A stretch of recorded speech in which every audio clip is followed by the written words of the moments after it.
سافرت السعودية. سافرت فين؟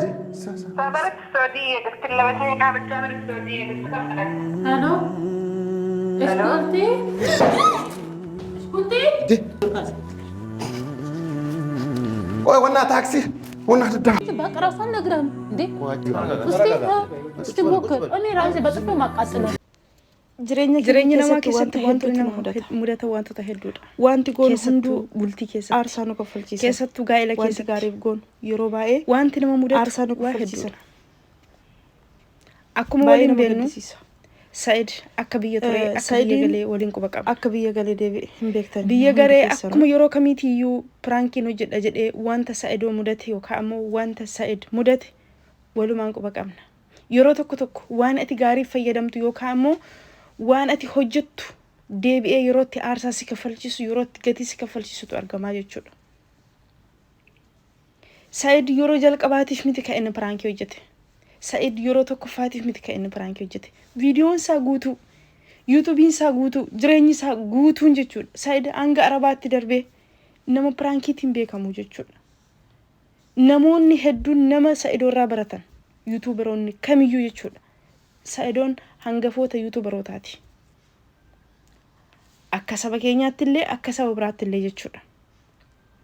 Said hangafoota yuutuubaroota barsiisaa yuutuubarootaati. Haa ta'u garuu hojii isaa yeroo dheeraa hojii isaa gaarii yeroo dheeraa keessa wanti isa mudate wanti isa irra ga'e wanta akka nama gaddisiisuu fi wanta baay'ee nama gaddisiisu jechuudha.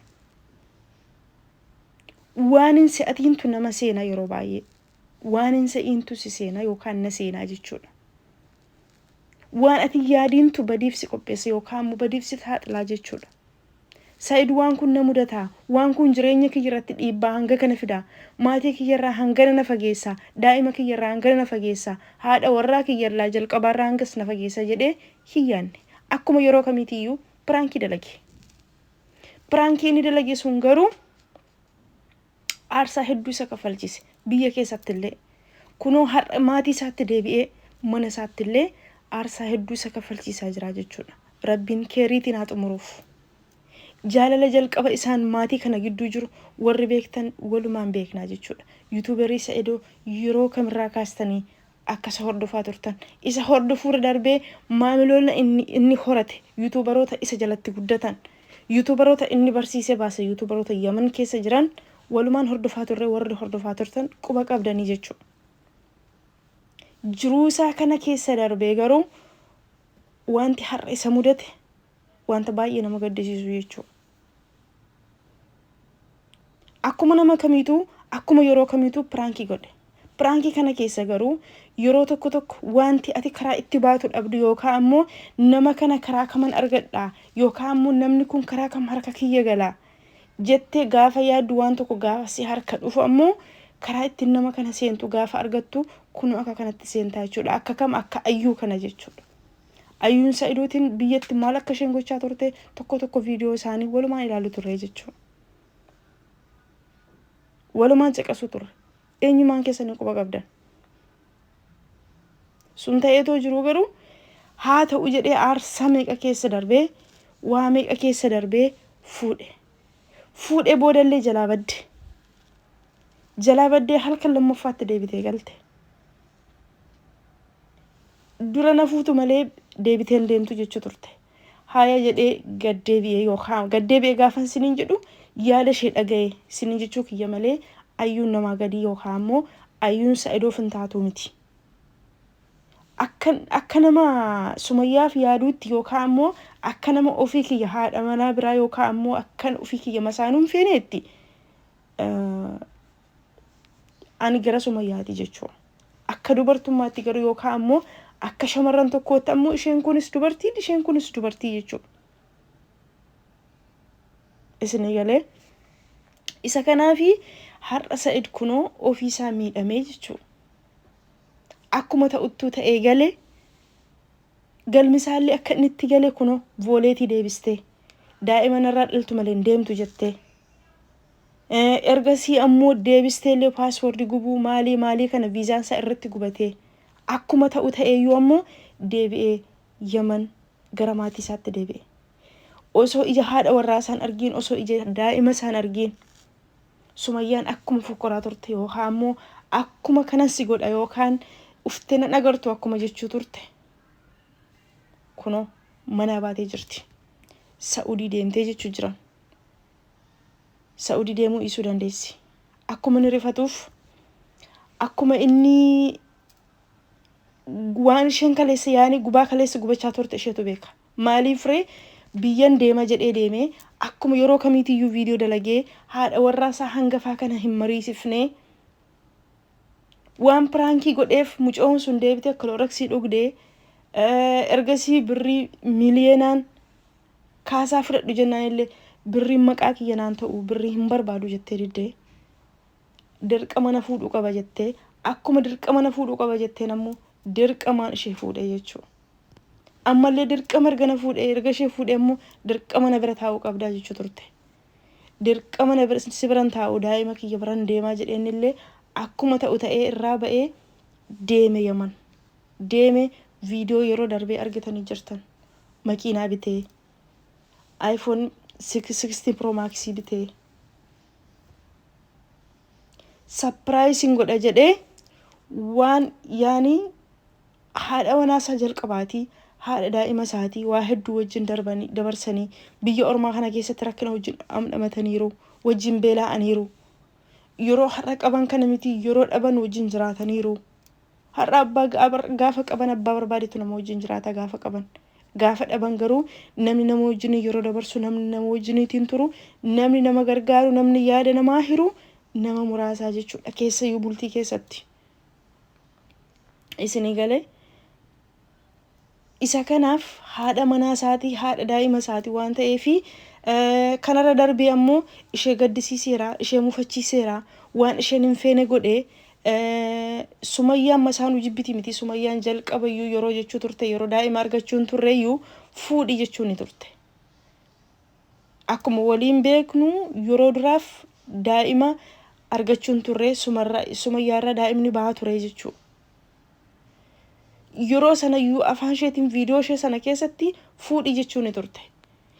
Sumayyaan fuudhuu Saayidaarraa homaa dantaatti hin qabdu garuu ammoo yeroo tokko tokko hangafummaatu jira waan ta'eefi nama riisisuu qaba.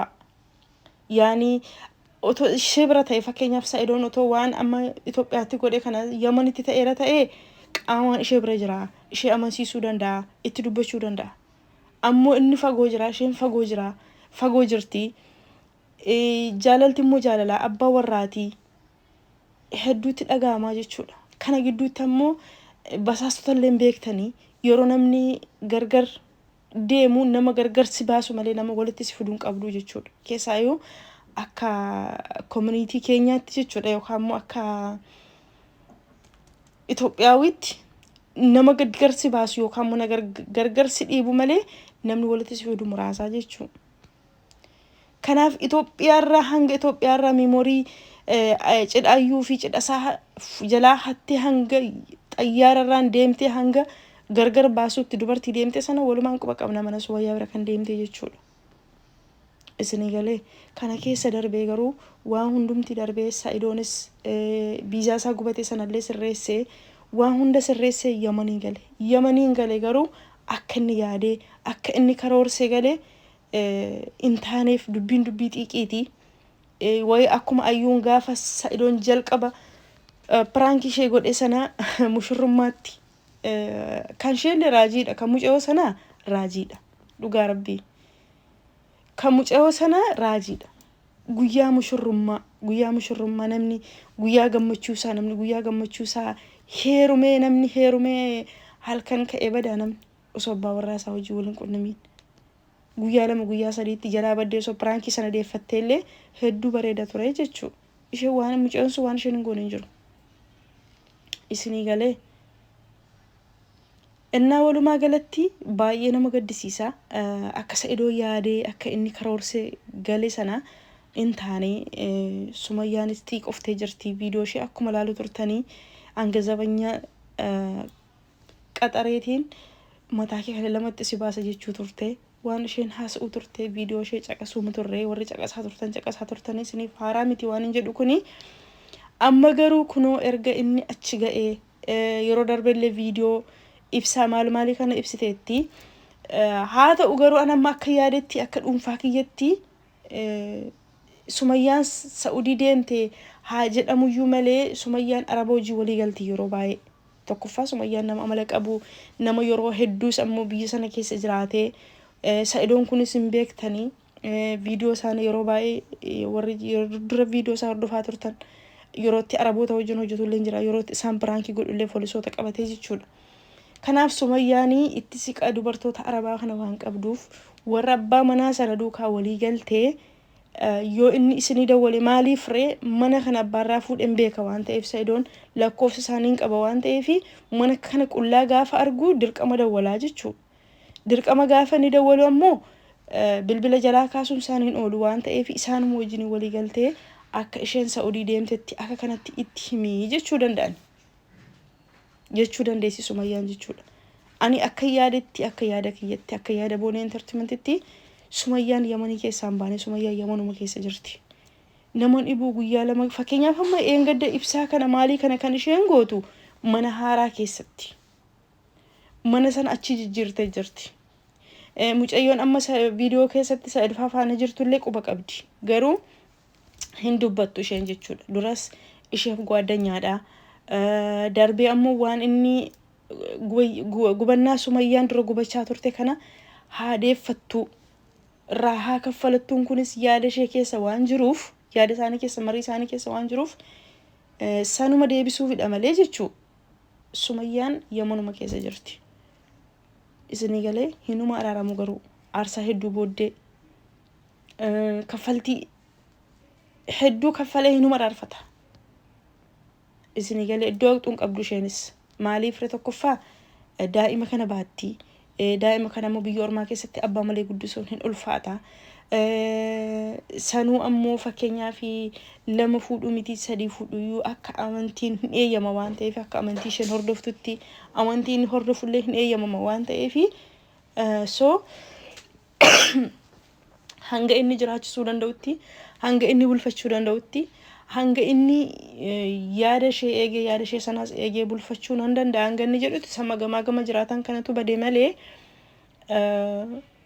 daa'ima ishee kana isheen ammoo daa'ima ishee kanatti yoo faraddee osoo kana hunda beektu osoo seera kana hunda beektu innillee ammoo dubartii lama miti sadii jiraachisuu akka danda'u humna inni qabu kanaan yaani humna qabu gaafa isiniin jedhu fakkeenyaaf humna hojjeta waan ta'eef qabeenyattiin dubartii lama bulfatuun Abuu Sa'idoon jechuudha.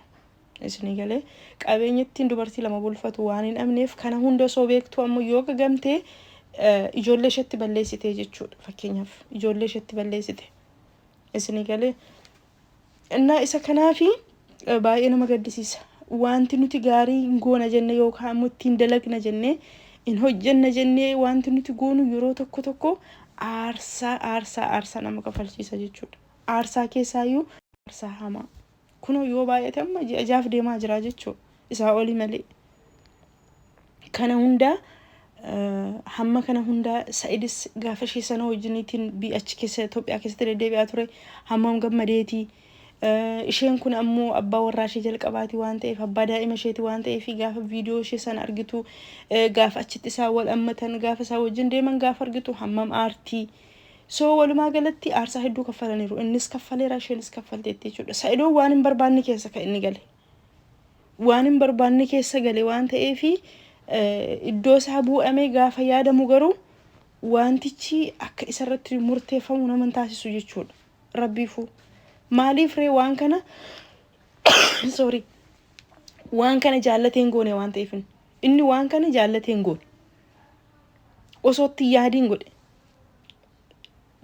dirqamatu isa goosisas miti nan hojjedhaatti godhe nan balleessaatti hin goone waan ta'eef ittiin faradamuu jechuudha. Kanaafiyyuu Rabbiin jalqaba jaalala uume Rabbiin jalqaba haadha warraa fi abbaa warraa jalqaba uume Rabbi walitti isaan araarsu walitti isaan deebisu hinuma araaramu.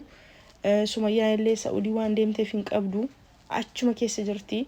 Daa'ima kana lama fuudhanii yaani xiyyaaraan deemti garuu kunillee badaanga kanatti piroosesii hin qabu maallaqa qabaattee jennaan haa ta'u garuu manni kun akka kanatti qullaa meeshaa achi keessa jiru kana waan achi keessa jiru kana guyyaa kana gidduutti kanii achitti intini goote amma kana gurgurteeti amma kana maal gooteetti achuma keessatti mana jijjiirti achuma keessa jirti viidiyoo lammaffaarratti sadaffaarratti arfaffaarratti saatu guyyaa tokko gadinuma baati mucaa'oon Saidoo faa amma faana jirtu abdii wajjin wal takaraakkartu kunillee jechuudha quba qabdi iddoo Sumayyaan jiru hin beekti jechuudha sababiin isaatu Sumayyaaf gwaaddanyaa dabartee akka obboleettiiti waan ta'eef innaa walumaa galatti du'aa godhaa fi warroonni mana kiyyaaf haaraa taatan laayik gochuu sheer gochuun dagatiinaa galatoomaa ani boonee intartimentii waan hundumaa keessatti rabbiin waan nuti hojjennu hundumaa waan gaariitti nuufaa ilaaluu nu hunduma keenyaaf iyyuu waan nuti hojjennu keessatti rabbiin waan akkas aarsaa nama kafalchiisu waan akkas bultii ofii nama diigsisu